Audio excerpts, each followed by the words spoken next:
ప్రపంచానికి అహింసాయుత మార్గాన్ని చూపిన మహనీయుడు మహాత్మా గాంధీ అని అన్నారు ఏపీ రవాణా శాఖ మంత్రి రాంప్రసాద్ రెడ్డి.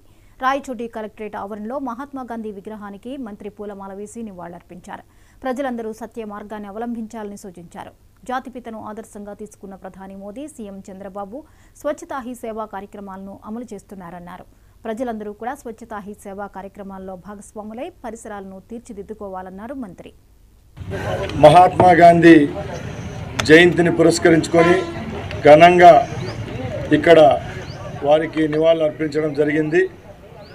స్వాతంత్రం వచ్చిన తర్వాత దేశంలో అందరం ఐక్యతగా ఉన్నామంటే, భారతదేశం ఇంతకు ముందడుగు వేస్తుందంటే దానికి కారణం మహాత్మా గాంధీ. ఆయన మనకు చెప్పిన అహింసా మార్గాన్ని పాటిస్తూ ముందుకెళ్తున్న భారతదేశాన్ని ఈరోజు ప్రపంచ దేశాలన్నీ కీర్తిస్తున్నాయి. గాంధేయ మార్గమే మన అజెండా. ముఖ్యంగా ఈ భారతదేశంలో ఎక్కడా ప్రపంచంలో లేని విధంగా సమైక్యతతో, కులాలు అనుకోకుండా, మతాలు అనుకోకుండా ఒక గాడిపై నడుస్తున్న భారతదేశాన్ని ప్రపంచమంతా గుర్తించింది.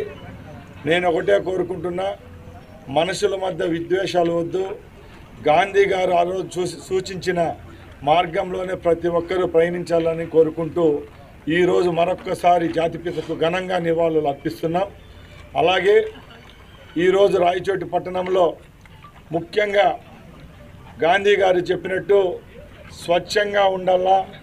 అలాగే మోడీ గారు అయితేనే, మన ముఖ్యమంత్రి చంద్రబాబు నాయుడు గారు చెప్పినట్టు స్వచ్ఛ భారత్, స్వచ్ఛ ఆంధ్రప్రదేశ్, దీనికి కారకులైన రాయచోటి మున్సిపాలిటీ పరిధిలో పనిచేస్తున్న స్వచ్ఛ కార్మికులు, పారిశుద్ధ్య కార్మికులకు నా వంతుగా ఉడతభక్తిగా మా తండ్రి గారి పేరుపైన స్థాపించిన మండిపల్లి నాగిరెడ్డి మెమోరియల్ ట్రస్ట్ ద్వారా ఈరోజు 300 మందికి బట్టలు అలాగే చెప్పులు ఇవ్వడం జరుగుతూ ఉందని తెలియజేసుకుంటూ సెలవు తీసుకుంటున్నా.